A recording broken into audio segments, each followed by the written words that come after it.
আজকের যে ৭৭তম Republic day ২০২৬ সেই উপলক্ষে এখানে যারা উপস্থিত আছেন মঞ্চে বা মঞ্চের নিচে, বিশেষ করে আমাদের জনজাতি ছোট ছোট ভাই বোন ছেলে মেয়ে যারাই উপস্থিত আছেন সবাইকে আমি হার্দিক অভিনন্দন ও শুভেচ্ছা জানাচ্ছি।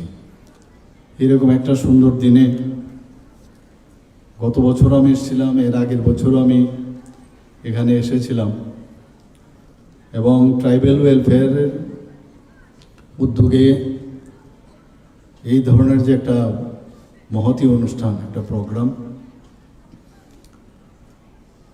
সেটার খুব আমার মনে হয় যে নিড অফ দ্য আওয়ার। বছরের এরকম একটা দিনেও এটা হচ্ছে।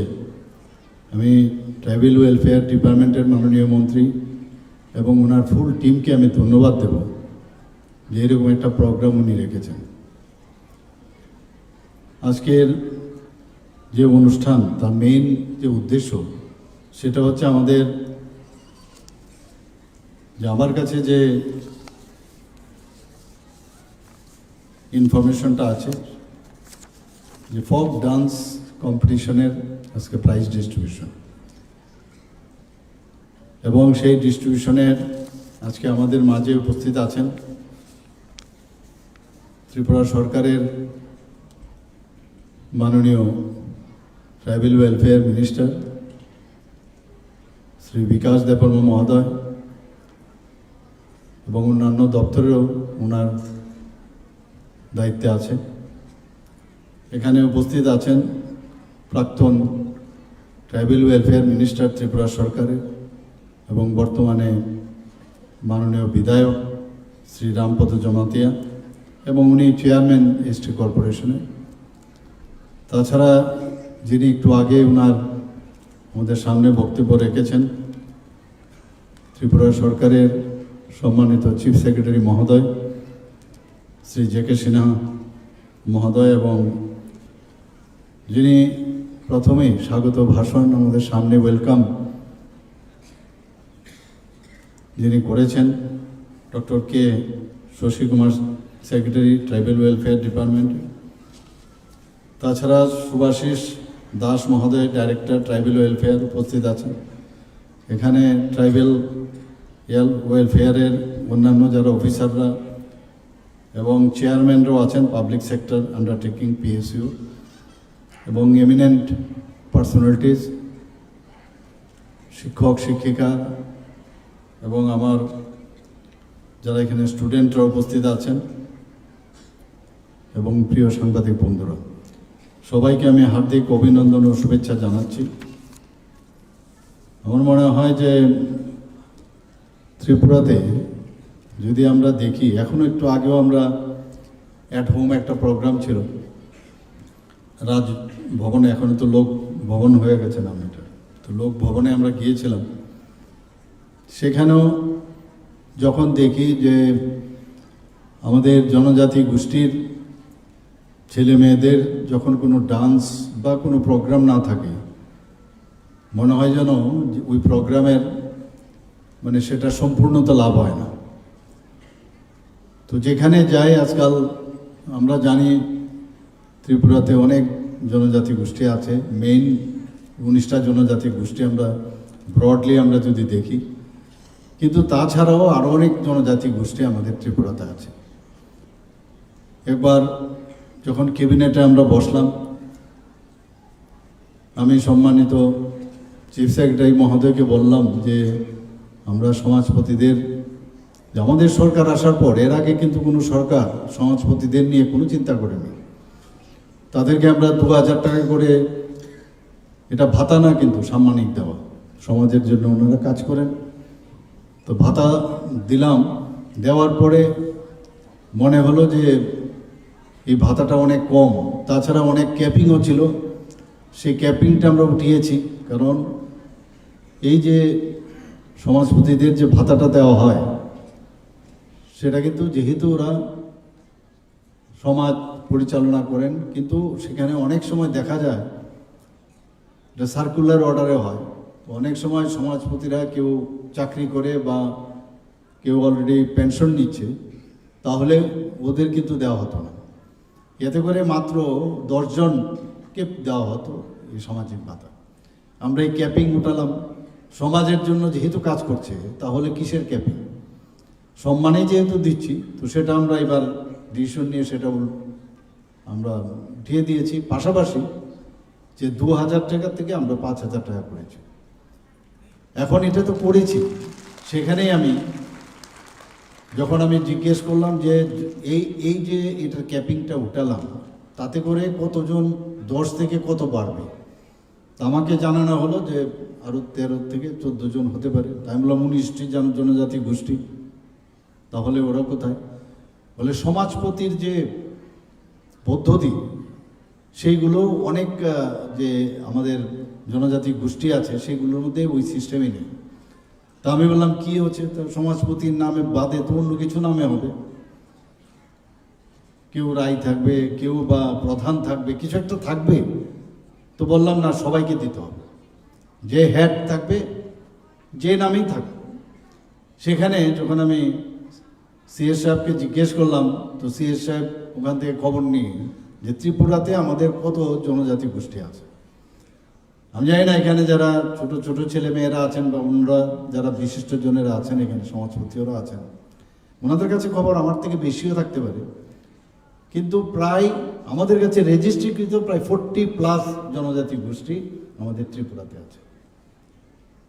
কেউ জানে না কিন্তু।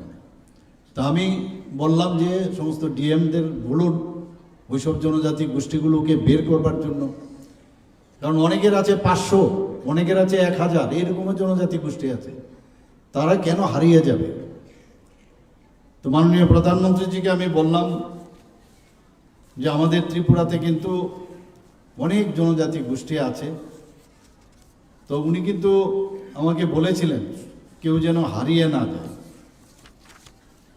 এবং সেই জায়গায় দাঁড়িয়ে আমরা কিন্তু সেই কাজটা করছি। ডিএমদের বললাম, ডিএম সাহেবরা সবাই যাতে আমরা খুঁজে বের করতে পারি, কারণ এক্সটিংক্ট হয়ে গেলে এই যে ফোক ডান্স বা ফোক সং, তার মেইন উদ্দেশ্যটা, তার উদ্দেশ্যটা এটাই যে আমার যে কৃষ্টি সংস্কৃতি, আমার যে পরম্পরা, সেইগুলো যাতে হারিয়ে না যায়। এবং এর মধ্যে যে একটা মিউজিক আছে, হয়তো বা কত মডার্ন হতে পারি আমি, মডার্নাইজেশনের শেষ নেই, কিন্তু মডার্নাইজেশন হলেও তারপরও নিজের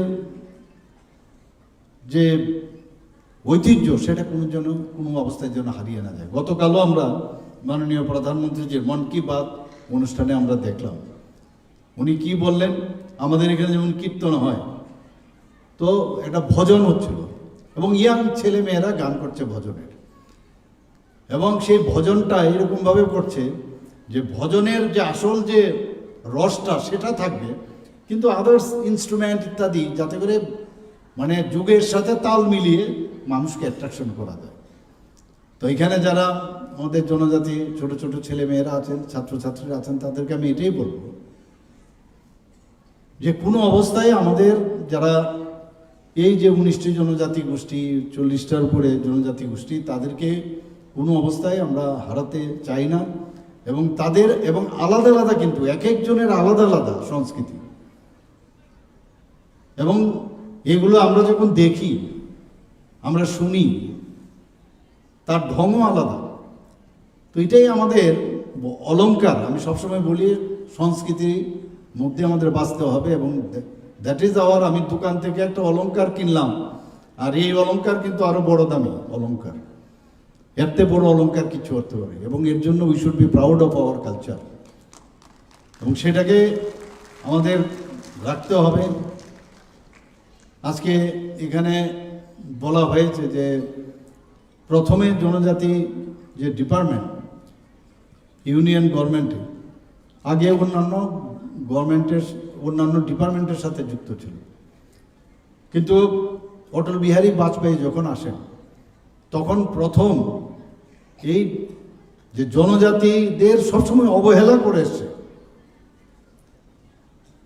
এত বছর যে আমাদের ইন্ডিপেন্ডেন্স হলো, তারপরেও দেশ স্বাধীন হওয়ার পরেও জনজাতিদের ঠিক আছে দেখব, এসসি কমিউনিটি ঠিক আছে দেখবো পরে, এই ধরনের অবস্থা ছিল। এবং অটলজির সময় কিন্তু আলাদা করে একটা জনজাতির একটা ডিপার্টমেন্ট আলাদা করে, এবং মাননীয় প্রধানমন্ত্রী নরেন্দ্র মোদীজি আসার পর আপনারা দেখুন বারবার বলছে যে আমি লাস্ট মাইলের যাদের সম্পর্কে কেউ কোনোদিন চিন্তা করেনি, আমাদের সরকার আমরা তাদের জন্য চিন্তা করতে হবে। সবকা সাথ সবকা বিকাশ, বিশ্বাস আর তার প্রয়াস, এটা কিন্তু একটা স্লোগান না। অনেক সময় আমাদের বিরোধী দলের অনেক সময় কিন্তু দেখা যায় এটাকে কটূক্তি করে বা ব্যঙ্গ করে বলে, কিন্তু এটা কিন্তু সত্যিকারের অর্থেই কিন্তু এটা এরকম। আর এটা অ্যাপ্লিকেবল ইন অল আসপেক্ট। আমাদের মেয়েদের, মহিলাদের যেমন উত্তোলন করতে হবে, তাদের আর্থসামাজিক উন্নয়ন করতে হবে, আমাদের যুব সম্প্রদায়ের উন্নয়ন করতে হবে, গরিবদের উন্নয়ন করতে হবে, কৃষকদের উন্নয়ন করতে হবে। 4টা জাতির কথা বলছে মাননীয় প্রধানমন্ত্রী, অর্থাৎ সবকা সাথ সবকা বিকাশ। এখানেও ঠিক সেইভাবেই সমস্ত জনজাতি, এবং জনজাতি এখানে খালি একটা ক্লাস বা দুটো ক্লাস, যারা বেশি সংখ্যক, যারা মেজরিটি আছেন, তাদের উন্নয়ন করলে হবে না। এখানেও কিন্তু আবার আসতে হবে এই সবকা সাথ সবকা বিকাশ। আরও যারা মাইনরিটি আছে, কারণ জনজাতিদের মধ্যে মাইনরিটি আছে, তো সেখানেও তাদেরও উন্নয়ন প্রয়োজন। আমি এই কথাটা বারবার বোঝানোর চেষ্টা করি, বারবার, যে এখানে শুধু কেউ ডোমিনেট করবে কোন একটা গোষ্ঠী, সেটা চলবে না। যদি কোয়ালিটি থাকে, সে যদি 500 জনের টিমেরও যদি একটা গোষ্ঠী হয়, সে জনজাতিরই হোক, তার মধ্যে কোয়ালিটি থাকলে বা কোয়ালিটি তার মধ্যে প্রতিষ্ঠিত করার জন্য তাকে সেই প্ল্যাটফর্ম আমাদের দিতে হবে। এখানেই বলছে সবকা সাথ সবকা বিকাশ, বিশ্বাস। এটা কেউ কারোর প্রতি এখানে যে জবরদস্তি কাউকে জোর করে বলবে আমি আছি, কিন্তু মেজরিটি সবসময় এই গভর্নমেন্ট এইভাবে চিন্তা করে না। সবার জন্য আমরা চিন্তা করি, মাননীয় প্রধানমন্ত্রীজির মার্গদর্শনে আমরা সেইভাবে কাজ করি। আজকে হজাগেরির ডান্সেই হোক, আজকে এখানে গড়িয়া ডান্সেই হোক, সাংগ্রাই হোক, মামিতা ডান্স একটু আগে আমরা দেখে আসলাম, এখানে বিজু ডান্স, তো মেইন এই যে ফোক ডান্স আর এগুলো, তার ইতিহাস যদি আমরা দেখি, these are all traditional dance. এগুলো কেউ হারভেস্টিংয়ের সময় এইসব গান, এইসব ডান্স ইত্যাদি করে এগুলো করা হয়েছে। এখন আমাদের ছোট ছোট ছেলে মেয়েরা হয়তো সেই কাজে যুক্ত নাও হতে পারে, কিন্তু তার যে মা, তার যে দিদা, তার যে কাকিমা বা তার ফ্যামিলির যে এই কাজটা করেছে, কিছু না কিছু সে কিন্তু দেখে এসছে।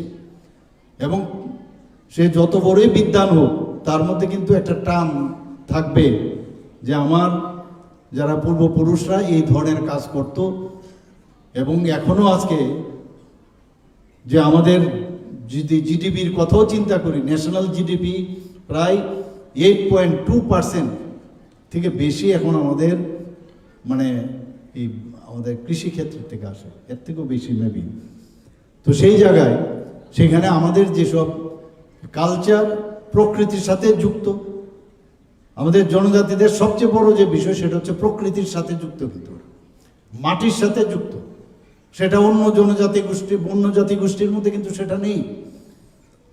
এবং সেখানেই মাননীয় প্রধানমন্ত্রীজি বারবার বলছেন, এবং যে তাদেরকে এতদিন ধরে সম্মান দেওয়া হয়নি, তাদেরকে আমাদের সম্মান দিতে হবে। এবং যেই কারণে আপনারা দেখবেন যে এটা আমাদের যে জনজাতিদের এটা একটা জীবন, এদের লাইফ, এর মধ্যে বাঁচতে হবে, এর মধ্যে নিজেকে চিনতে হবে, বাঁচতে হবে। এবং আজকে একটু আগে আমাদের সিএস সাহেব বলেছেন যে গতকালেই আমার কাছে তো চলেই আসে সব কাগজ, কখন কি হবে না হবে, এবং আমার কাছে প্রথম পাঠিয়েছে কিন্তু দিল্লির থেকে, যে কে এবার পদ্মশ্রী পাচ্ছে। গভীর রাত্রেই পাঠিয়েছে, এর আগে অনেক 2-3 জায়গাতে পাঠিয়েছে। সেখানেও কিন্তু জনজাতি গোষ্ঠীর নরেশবাবুকে এবার পদ্মশ্রী দিয়েছে। 2019 থেকে 2024 পর্যন্ত এক নাগারে জনজাতি গোষ্ঠীর যে যেখানে তার যে এক্সপার্টাইজ তার উপর ভিত্তি করে কোথার থেকে খবর নেয় ভাবুন আপনারা। আর এবার আরেকজনকে দিলেন, মানে আটজন জনজাতি গোষ্ঠীকে পদ্মশ্রী দিয়েছে। এটা আমাদের জন্য গর্বের বিষয়। আমরা কিন্তু একটা সমস্যা কি, আমরা কিন্তু তোমার দুঃখে আমি আনন্দিত, আর তোমার খুশিতে আমি দুঃখী, থাকে না এরকম হিউম্যান নেচার। কিন্তু এটা আমাদের জন্য কিন্তু প্রাউড ফিল করার মতো, বিশেষ করে যে এইরকম একজন ব্যক্তি, বিদ্বান ব্যক্তিকে আমরাও দিয়েছি ত্রিপুরার থেকে, আমরা ওনাকে এর আগেও দিয়েছি। তো এই যে পরম্পরা, সম্মান দেওয়া, আজকে শ্রী জিষ্ণুদেব বর্মা, আপনারা জানেন সবাই না, ত্রিপুরার রাজ ফ্যামিলির একজন। ত্রিপুরার থেকে কেউ রাজ্যপাল এর আগে তো হয়নি কোনোদিন, আমি জানি না হবে কিনা। প্রধানমন্ত্রীজি থাকলে অনেক কিছুই হবে। সেই জায়গায় ওনাকে, এটা তেলেঙ্গানার মতো এত বড় একটা রাজ্যের ওনাকে গভর্নর বানিয়েছে। আপনারা ভাবুন একটু, একটা মহিলা, জাস্ট ইমাজিন, উড়িষ্যার মতো একটা অজগায় এক মহিলা, আবার ট্রাইবেল, তাকে রাষ্ট্রের রাষ্ট্রপতি ওনাকে বানিয়েছেন দ্রৌপদী মুর্মুজিকে। একমাত্র এটা প্রধানমন্ত্রী নরেন্দ্র মোদীজির কারণে সেটা সম্ভব হয়। আমাদের 500 বছরের ইতিহাস মাণিক্য ডাইনেস্টি ত্রিপুরাতে। এর আগে অনেক গভর্নমেন্ট ছিল, নাম মুছে দেওয়ার চেষ্টা হয়েছে। এখনো মাঝে মাঝে জনশিক্ষা আন্দোলনের যখন মাঝে মাঝে দেখি ওরা যখন কথাবার্তা বলে, পরবর্তী সময় গণমুক্তি পরিষদ হয়েছে, স্বীকারই করতে রাজি না যে মহারাজারা এই ত্রিপুরার জন্য কাজ করছে। আমি বলছি না সব কাজ সব ঠিক হয়েছে, ওখানেও কিন্তু আন্দোলন হয়েছে, রাজাদের বিরুদ্ধেও কিন্তু বিদ্রোহ হয়েছে, সব আমরা জানি, ফরগেট অ্যাবাউট দ্যাট। কিন্তু কাজ হয়েছে সেটা স্বীকার করতে রাজি নয়। আর আমাদের সরকার আসার পর আমরা মাণিক্য ডাইনেস্টিকে আমরা কিন্তু সম্মান দিলাম। মহারাজা বীর বিক্রম কিশোর মাণিক্য বাহাদুরকে আমরা জানি যে আধুনিক ত্রিপুরার রূপকার আমরা বলি, এবং এত সুসম্পর্ক ছিল রবীন্দ্রনাথ ঠাকুরের সাথে। সাতবার কয়েক জেনারেশন সম্পর্কে এই রবীন্দ্রনাথ ঠাকুর ত্রিপুরাতে এসে গেছে। এত সৌহার্দ্যপূর্ণ একটা সম্পর্ক ছিল। আজকে ত্রিপুরা যে জায়গাটা আমাদের জিওগ্রাফি, সেটা কিন্তু ছিল না। ত্রিপুরার জিওগ্রাফি যদি দেখি, সেই চাকলা রোশনবাদ থেকে আরম্ভ করে কুমিল্লা, সিলেট, অনেক জায়গা আজকে আমাদের কাছে সমুদ্র, নদী সব ছিল আমাদের। পুরো ত্রিপুরাটাও যদি চলে আসতো আজকে, প্লেন ল্যান্ডে আমাদের থেকে সরে গেল। উর্বর জায়গা ছিল, ফার্টাইল ল্যান্ড ছিল আমাদের, পাহাড়, ছোট পার্বত্য এলাকাটা হলো প্লেন ল্যান্ড আমাদের হাতের থেকে চলে গেছে। এটা অনেকে বুঝে না, জানে না। এবং আমাদের এখানের মধ্যে যেভাবে যেখান থেকে আমাদের মানে রিসোর্স, সেই রিসোর্স এরিয়াগুলো চলে গেছে। আজকে আমরা ল্যান্ডলকড। ইতিহাস অনেক কন্ট্রোভার্সি হবে, অনেক কথাবার্তা হবে। আজকে আমাদের কাছে সমুদ্র ছিল, রেল লাইন ইভেন ছিল, আমাদের নদী ছিল, জলের অভাব, আজকে জলের জন্য আমাদের সমস্যা হয়। আজকে কৃষি জমি, এত উর্বর জায়গা সবকটা ছিল ত্রিপুরা রাজ্যে। এবং যে কোনো কারণে হোক আজকে আমরা ভুক্তভোগী, কিন্তু থেমে থাকলে হবে না, আমাদের কাজ সামনের দিকে এগিয়ে যেতে হবে। চলছেও কাজ, আমরা কিন্তু থেমে থাকিনি। আজকে নীতি আয়োগের মাধ্যমে আমাদেরকে ফ্রন্ট রানার স্টেট হিসাবে ডিক্লেয়ার করেছে। এটা তো এমনিতে হয়নি, কাজ করছি, আমরা সবাই মিলে কাজ করছি, তবে এটা সম্ভব হচ্ছে। পার ক্যাপিটা ইনকাম ত্রিপুরাতে এখন সেকেন্ড হাইস্ট, জিএসডিপিতে সেকেন্ড হাইস্ট। আমাদের কিছুদিন আগে আমাদের যে ডিজি সাহেব প্রেস কনফারেন্সের মাধ্যমে বলেন, গত 20 বছরে ত্রিপুরার মধ্যে এটা একটা ইতিহাস হয়েছে যে অ্যাবাউট 8.2 থেকে 3% ক্রাইম রেট কমে গেছে। তারপরেও কিন্তু বলতে থাকে বিরোধীরা যে এখানে ক্রাইম বেশি হচ্ছে। আর রিপোর্ট নিয়ে কথা বলুন, 28টা রাজ্যের মধ্যে নিচের দিক থেকে আমরা এখন 3rd পজিশনে, আরও আগামী দিনে আমরা আরও ভালো রেজাল্ট করব। এবং ত্রিপুরার চেহারা, ত্রিপুরা সম্পর্কে ভারতবর্ষের মানচিত্রে এখন অন্য চেহারাই দেখে ত্রিপুরাকে। নর্থ ইস্টার্ন জোনের আগে কি অবস্থা ছিল, উগ্রপন্থী, যারা উগ্রপন্থী তারা সৃষ্টি করেছে। আমাদের সরকার আসার পর আমরা উগ্রপন্থীকে, যারা উগ্রপন্থার সাথে যুক্ত ছিল তাদেরকে আমরা মেইন স্ট্রিমে আমরা নিয়ে এসেছি। আমরা ওনাদেরকে প্যাকেজ দিচ্ছি। আজকে যারা রিয়াং শরণার্থীরা, যারা ব্রু রিয়াং শরণার্থীরা আসলো, 23 বছর সমানে ওদের সম্পর্কে কেউ চিন্তা করেনি। আমাদের সরকার আসার পর আমরা তাদেরকে প্রথমে 500 কোটি টাকার প্যাকেজ দেওয়া হলো মাননীয় প্রধানমন্ত্রীজির নেতৃত্বে, আমাদের গৃহমন্ত্রীজি। এখন সেটা 800 কোটি টাকা প্যাকেজ দেওয়া হয়েছে আমাদের ত্রিপুরা সরকার থেকে। ওখানে স্কুল, রাস্তাঘাট, বিজলি, থাকার ঘর, ফিক্সড অ্যামাউন্ট তাদের জন্য রাখা হয়েছে, খাদ্য দেওয়া, তাদের যে স্কিল ট্রেনিং পর্যন্ত আমরা দিচ্ছি। আমরা টুল কিটসও ওদের বিতরণ করেছি। এটা করছে কে?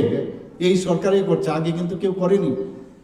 কিন্তু কেউ না কেউ এসে ভুল বুঝাচ্ছে, আমরা করছি কাজ, আর অন্যরা এসে বলছে এটা আমরা করছি। আরে আমরা করছি, এখন আমরা আগামী দিন সব করব। কারণ এমন একজন প্রধানমন্ত্রী আজ আমরা পেয়েছি যিনি নাকি উনি ছাড়া, এবং আমাদের যে সরকার আজকে ডাবল ইঞ্জিনের সরকার, এই সরকার সব সময়, আগে ভাবুন আপনারা, শুধু জনজাতি মধ্যেও হয়তো অনেক আছে, প্রায় 13,000 কোটি টাকা স্যাংশন দিয়েছে বিশ্বকর্মা যোজনা। আপনারা ভাবুন একবার, যাদের কথা কেউ চুল কাটতো, কেউ বারবার ছিল, কেউ কুমার, যারা মাটির কাজ করে, এই ধরনের বহু লোকদের, তাদের জন্য কিভাবে তাদেরকে ট্রেনিং দেওয়া হবে, তাদেরকে কিভাবে উৎসাহিত করা হবে, সেই সব এই ধরনের চিন্তা ভাবনা করে যে আমার লাস্ট মাইলের যে ব্যক্তি, তার জন্য আমরা কাজ করব।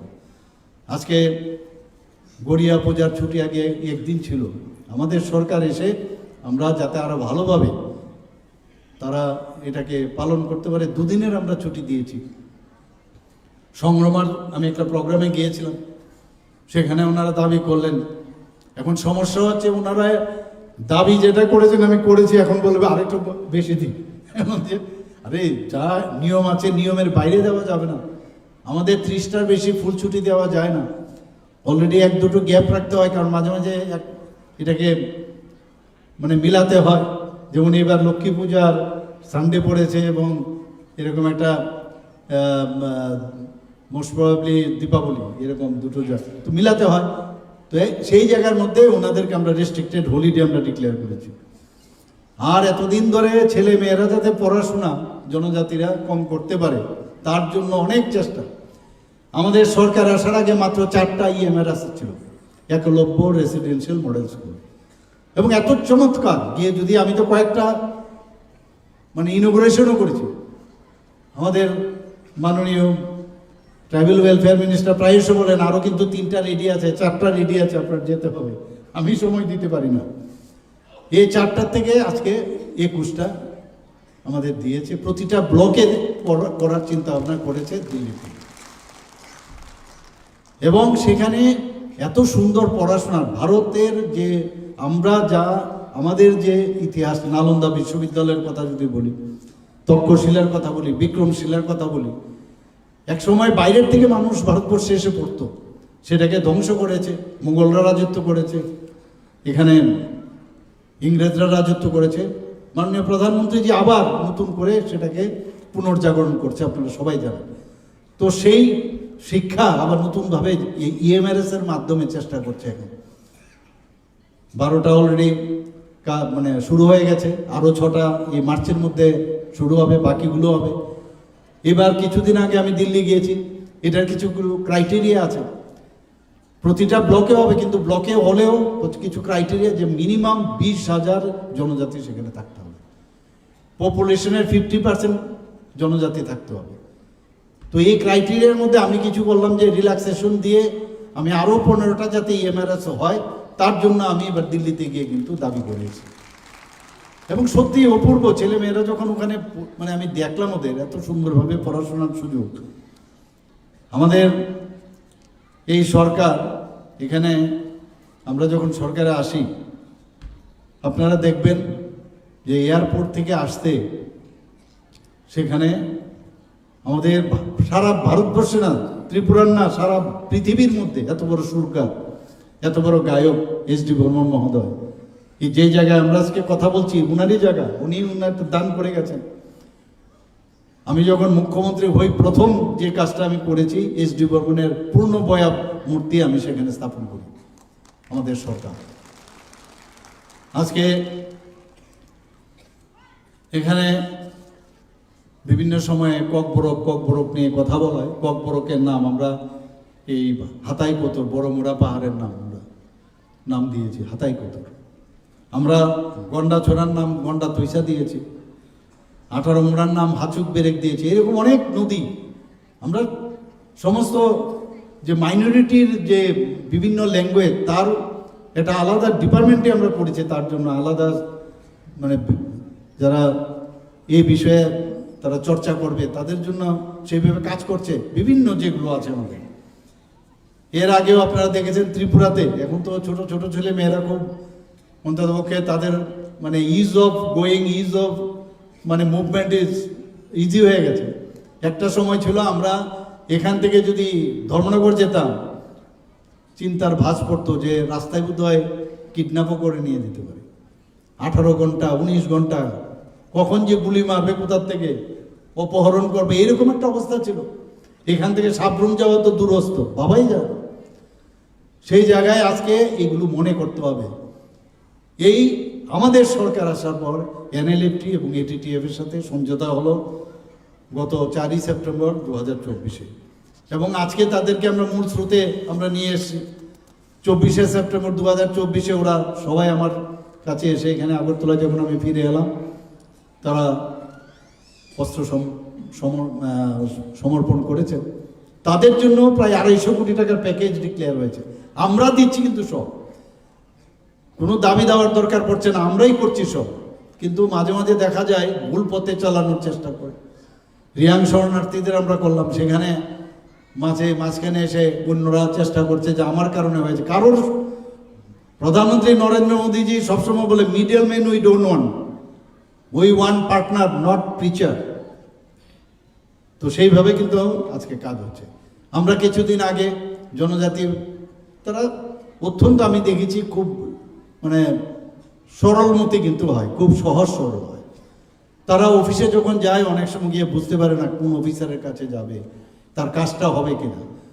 কেন্দ্রীয় সরকার, ত্রিপুরা সরকার যেসব জনজাতিদের জন্য উন্নয়নের জন্য যে স্কিম করেছে, তার জন্য স্পেসিফিক আমরা টিসিএ লেভেলের অফিসার, আমরা সাব ডিভিশন লেভেলে এবং ডিস্ট্রিক্ট লেভেলে আমরা অফিসার নিয়োগ করেছি এবার, যে শুধু তারা এই কাজগুলোই দেখবে। আমরা অলরেডি বনধন বিকাশ যে কেন্দ্রগুলো আছে যাতে ভালো করে আরও করতে পারে, অনেক যে ফরেস্টে অনেক মানে প্রোডাক্টস আছে যেগুলো এটাকে ভ্যালু এডেড যদি করা যায়। আমি মাননীয় মিনিস্টার সাহেবের সাথে আমি কথা বলেছি যে কিভাবে আরও স্কিল ডেভেলপমেন্ট করা যায়, যাতে মানুষের কাছে সেটা অ্যাকসেপ্টেন্স আছে, শুধু ত্রিপুরায় নয়, বাইরের লোকও যেন এটা নেয়, সেই কাজও এখনো চলছে। এখানে সিএস সাহেব অলরেডি বলেছেন আমাদের অলরেডি 4000 কোটি টাকার বেশি আমরা কিন্তু এক্সটার্নাল এডেড যে প্রজেক্ট আমরা এর বেশি নিতে পারবো। তারপরেও কিন্তু আমরা শুধু জনজাতি এলাকাদের জন্য যে ওয়ার্ল্ড ব্যাংক থেকে মাত্র 2 বছরের মধ্যে সেটা স্যাংশন করিয়েছি। আমরা মাননীয় অর্থমন্ত্রীর সাথে, সীতারামনজির সাথে আমি কথা বলেছি, সেখানে 1400 কোটি টাকা নিয়েছে এবং সবকটা জনজাতি অধ্যুষিত এলাকায় রাস্তা ঘাট স্কুল ইত্যাদি, শুধু ওই জায়গার ডেভেলপমেন্টের জন্য। এলিমেন্ট প্রজেক্টের কথা বলেছেন উনি, 1700 কোটি টাকা আমরা নিয়েছি, সেটাও ফরেস্ট ডিপার্টমেন্টে হচ্ছে, কিন্তু শুধুমাত্র জনজাতিদের উন্নয়নের জন্য। আজকে মহারাজার যে জন্মদিন 19শে আগস্ট, এর আগে তো আমরা মানে এই চিন্তাভাবনা তো দূর, কোনো কাজই করিনি। আমাদের সরকার আসার পর এই মহারাজা বীর বিক্রম মাণিক্যের জন্মদিনকে আমরা ছুটি ঘোষণা করেছি। আমার বাড়ির ঠিক সামনে একটা আইল্যান্ড ছিল কামানচুমনির পাশে, এটার কি নাম কি গোত্র কেউ বলতে পারে না। দেখতাম কিন্তু ক্ষমতা কোথায়, কাকে বলবো। এখানে মাঝে মাঝে দেখতাম কিছু হকার্স বসতো, তারপর তাদের তাড়িয়ে দেওয়া হতো। মাঝে মাঝে জিন্দাবাদ জিন্দাবাদ করার জন্য এটা টাচ টানা হয়েছিল। আমার যখন এই এখন বর্তমান যে অবস্থা, সেই অবস্থায় যখন এলাম, আমি বললাম না, এটাকে একটা নাম দিতে হবে। আমরা মহারাজা বীর বিক্রমের নামে সেই যে 0 মাইল ফলক, সেটাকে উপরে উঠিয়েছি। মাটির নিচে চলে গিয়েছিল সেটাকে উপরে উঠিয়েছি। এখান থেকে উদয়পুর 50 কিলোমিটার, কোথার থেকে শুরু হয় আপনারা বলুন, আমরা জানি না। 50 কিলোমিটার, একটা আন্দাজ, একটা ফিক্সড পয়েন্ট থাকতে হবে, সেখান থেকে তার মাপ অনেকেই জানে না, এবং মাইল ছিল সেটাকে উঠিয়েছে। ঐতিহ্যের বিষয়, ইতিহাসকে ভুললে চলবে না, সেটাকে উঠিয়েছি। সেখানে বীর বিক্রম কিশোর মানিক্য বাহাদুরের একটা মূর্তি সেখানে আমরা স্থাপন করলাম। কিভাবে সম্মান দিতে হয় সেটা আমরা জানি, কিন্তু সম্মান অনেক সময় দিলেও অনেকে সম্মান নেওয়ার জন্য অনেক সময় বুঝে না, অনেকে দুঃখ হয়। অনেকে সম্মান আমরা দেই, আগে যারা দেয়নি তাদের প্রতি খুব আকৃষ্ট, কিন্তু আমরা সম্মান দেই, সম্মান দেওয়ার পরে দেখি অন্যরকম চিন্তা ভাবনা। এই জ্যাকসন গেট, আমার মনে আছে আমরা ছোটবেলায়, একদম ছোট, চিলড্রেন্স পার্ক থেকে যখন যেতাম, বৃষ্টি বাদলা হলে ওই জ্যাকসন গেটের নিচে আমরা অনেক সময় বৃষ্টির জন্য বসে থাকতাম। এই জ্যাকসন গেটকে আগের পূর্বতন যারা সরকার, তারা ভেঙে দিয়েছিল। কি কারণে ভেঙেছে বলবে, জায়গা ছোট, এই মুহূর্তে মুখ ইত্যাদি বলেছে। এখনো অনেক সাইনবোর্ড ওইখানে গেলে, বা আমরা যখন রিক্সাওয়ালাকে কেউ বা গাড়ি দিয়ে যাবো, জ্যাকসন গেট অব্দি যাবে। আর জ্যাকসন গেটটা কোথায়? আমার কাছে যতটুকু ইতিহাস মনে আছে, জ্যাকসন গেট তখন এই যে আখাউড়া খালটা, এই খাল দিয়ে কিন্তু নৌকা আসতো। এটা আখাউড়া খাল মানে এই যে যেটা এই যে নালি ইয়েটা আছে, এটা কিন্তু সেই দিক দিয়ে আসতো বাংলাদেশ থেকে। তো বাংলাদেশ ছিল না তখন, তো ইন্ডিয়াই ছিল। তো সেখানে এই 1700 মোস্ট প্রবাবলি 1747 বা এরকম কিছু হবে। তখন মহারাজা বীর বিক্রম কিশোরের, I may be wrong, don't take it other, তো 47-এ ওনার 1947-এ ওনার রাজ্যাভিষেক বা এরকম কিছু একটা হবে, এবং 1747-এ এবং 1749-এ ওনার রাজদরবার হবে। তো তখন এটা রেজেন্সি ছিল, বেঙ্গল রেজেন্সি। তো বেঙ্গল রেজেন্সি থাকাতে ওইখানকার জ্যাকসন সাহেব, উনি ছিলেন গভর্নর, উনাকে স্বাগত জানানোর জন্য এই জ্যাকসন গেট বানানো হয়েছিল। এই নৌকা দিয়ে ভেঙে দিয়েছে। আমরা বললাম পুরনো ইতিহাসকে আমরা আবার নতুনভাবে এখন আবার সেখানে আমরা জ্যাকসন গেট, এবং আমি বললাম যে এমনভাবে বানাতে হবে যাতে কোনো গাড়ি বা বড় গাড়ি টাড়ি না আটকায়, এবং সেইভাবে আমি নিজে গেছি সেখানে। কিছুদিনের মধ্যে এখানে গিয়ে আমি ভূমি পূজন করব। খালের মধ্যে হবে না, ছোট হয়ে গেছে, বাইরে করব। এই IJM হসপিটাল, আগে নাম ছিল BM হসপিটাল, আমরা কিছু কথায় BMA চলো, এখনো পুরনো লোক BM হসপিটালই বলে। সেটাকে রেট্রোফিটিং করে সেটাকে আমরা উপরে উঠাচ্ছি, এখন মাটির নিচে চলে গেছে। এবং বড় বড় ডাক্তারবাবুরা, আমার মনে আছে এখানে যাদের পুরনো, ইভেন ডক্টর রতীন দত্ত থেকে আরম্ভ অনেকে কাজ করেছে, সেটাকে উপরে উঠিয়ে অলরেডি কাজ শুরু হয়ে গেছে। আমাকে কথা দিয়েছে 1 বছরের মধ্যে কমপ্লিট করবে, এবং সেটা একটা মিউজিয়াম আমরা বানাবো, যে কারা কারা কোন কোন ডাক্তার, কোন কোন স্বাস্থ্যকর্মীরা কাজ করেছে, তার ইতিহাস একটা মিউজিয়াম আমরা বানাবো। নাম হচ্ছে Victoria memorial hospital, BM hospital, আর IJM হসপিটাল নাম দিয়েছে। একের পর এক আমরা কাজ করছি। আজকে রিসার কথা যদি বলি, রিসা, আমরা এর আগে এই গভর্নমেন্ট আসার আগে রিসাটা কি এটাই জানতো না, আমি তো দেখিনি কোনোদিন। এখন কি জানি করে, একটু উল্টাপাল্টা করে দেখাই। আজকাল তো AI এর যুগে অনেক সময় রিসাও পুড়িয়েও দিতে পারে, খুলিয়েও দিতে পারে, অদ্ভুত। তো রিসা নাকি তারা ব্যবহার করতো, আমি তো দেখিনি রিসা। তো এই রিসা, আমাদের সরকার আসার পর রিসাকে আমরা সম্মান দিচ্ছি, যেখানে যাই রিসা আমরা দিই। এবং এই রিসা GI ট্যাগ সেটা পেয়েছে, পাছড়া GI ট্যাগ পেয়েছে, আনারস GI ট্যাগ পেয়েছে। একের পর এক এই বিষয়গুলো আমরা দিল্লিকে আমরা জানিয়েছি, সেইগুলো কিন্তু আমরা এখন কাজ আমরা দেখতে পাচ্ছি, যে জনজাতিদের কিভাবে সম্মান আমরা দেই, সেই কাজটা আমরা করছি। এখানে প্রায় 84টির মতো বনধন প্রকল্প আমরা করেছি।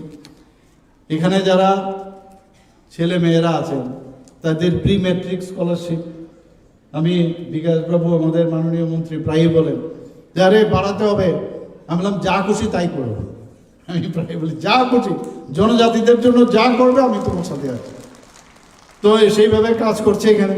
কিছুদিন আগে চিফ মিনিস্টার ট্রাইবেল উইভার্স ডেভেলপমেন্টের প্রোগ্রামে বিনামূল্যে আমরা সুতা বিতরণ করেছি বহু জায়গায়, কয়েকটা জায়গায় বাকি আছে, এগুলো তাড়াতাড়ি আমি অনারেবল মিনিস্টারকে বলবো সেগুলো যেন শেষ করা যায়।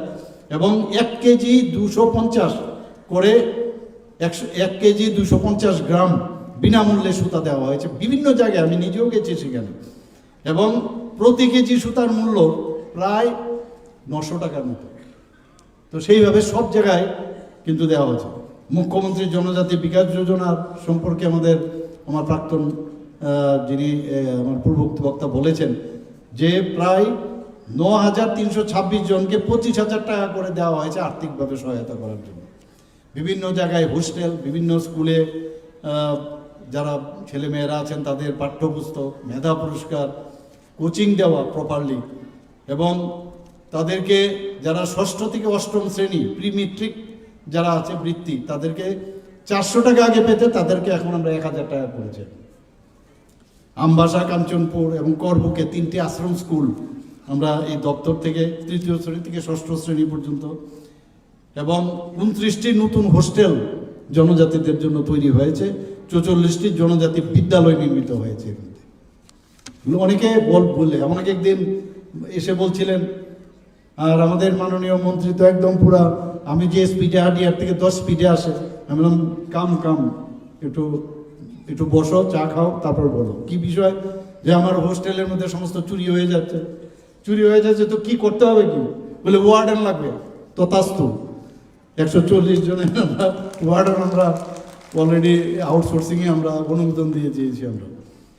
তো সেই রকম একের পর এক আমরা এখানে জনজাতি আমার মানে ছোট ছোট ছেলে মেয়েদের আমি তোমাদের কাছে একটাই আমার প্রার্থনা থাকবে, তোমাদের কিন্তু এই যে ড্রাগ নিয়ে তোমাদের কিন্তু একটা আন্দোলনে যেতে হবে। সরকার কত করবে? আজকে জনজাতিদের কয়েকটা জেনারেশন নষ্ট করে দিচ্ছে। বিশেষ করে ড্রাগসের বিরুদ্ধে প্রতিরোধ করতে হবে। গভর্নমেন্ট তোমাদের সাথে থাকবে, ড্রাগস যাতে বন্ধ হয়। এই যে হোস্টেলগুলো আছে, আমরা একটা স্লোগান দিয়েছি ফুটবল খেলা নিয়ে, ফুটবল ইজ দ্য গ্রেম আর ড্রাগ ইজ দ্য সেইম। এই স্লোগান নিয়ে কিন্তু আমরা কাজ করছি। আমরা ফুটবল গ্রাউন্ড প্রায় জনজাতি এলাকায়, এত সুন্দর ফুটবল গ্রাউন্ড, আমি নিজেও 2-3টে জায়গার মধ্যে গিয়ে ফুটবলের যে টার্ফ ফুটবল গ্রাউন্ড আমি সেখানে ইনোগ্রেট করেছি। আরও প্রায় 4-5টা মানে টার্ফ ফুটবল গ্রাউন্ড হবে এখানে। আমি যদি বলতে থাকি তো শেষ করা যাবে না। আমি আজকে ধরতি আবার জনভাগিদারি অভিযান, ধরতি আবার জনজাতীয় গ্রাম উৎকর্ষ অভিযান, একের পর এক মাননীয় প্রধানমন্ত্রীজি যেভাবে কাজ করছেন, এখানে আমাদের সিএস সাহেব বলেছেন যে কিভাবে আমাদের রাজ্যের যে জেলাগুলোকে পুরস্কৃত করছে। একের পরে 3-350-র মতো, প্রায় 340টার উপরে আমাদের এই আঞ্চলিক এবং ন্যাশনাল লেভেলে ত্রিপুরাতে আমরা কিন্তু প্রাইজ পেয়েছি। একটা ছোট্ট একটা প্রদেশ, কিন্তু এতগুলো প্রাইজ আমরা কিন্তু পেয়েছি। অনেকে জানেন না, আমরা পঞ্চায়েত স্তরে 7-7টা এই এত বড় বড় স্টেটের সাথে আমরা কম্পিটিশন করে 7-7টা এই আপনার পঞ্চায়েত লেভেলে আমরা প্রাইজ পেয়েছি। আজকে ত্রিপুরাকে সবাই চিনছে, ত্রিপুরাকে বুঝতে পারছে। কিন্তু আমাদের যে আজকে এই সারা ভারতবর্ষের মধ্যে জনজাতির সংখ্যা নিশ্চয় আপনারা জানেন, প্রায় 700 জনজাতি গোষ্ঠী আছে, আমরা অনেকে জানি না। এবং ভগবান বিরসার নাম আমি তো নাম শুনিনি আগে। এই যে আপনার দেশের জন্য উনি প্রাণ বলিদান হয়েছেন, ইংরেজদের বিরুদ্ধে যুদ্ধ করেছেন, মাননীয় প্রধানমন্ত্রীজি এসে ওনাকে সম্মান দিয়েছেন, ভগবান বিরসা মুন্ডাকে। আজকে আমরা দেখছি যে একের পর এক ওনার 150 বছর পূর্তি উপলক্ষেও বিভিন্ন যেসব প্রকল্প উনি করেছেন একের পর এক, এবং বিভিন্ন ট্রাইবেল এরিয়াতে আমাদের মোবাইল টাওয়ার এবং যারা পিবিটিজি যারা আছেন তাদের জন্য বিভিন্ন প্রকল্প এনেছে। Chief minister tribal development mission কথা নিট জি তাদের জন্য সুপার 100 স্কিম আমরা চালু করেছি।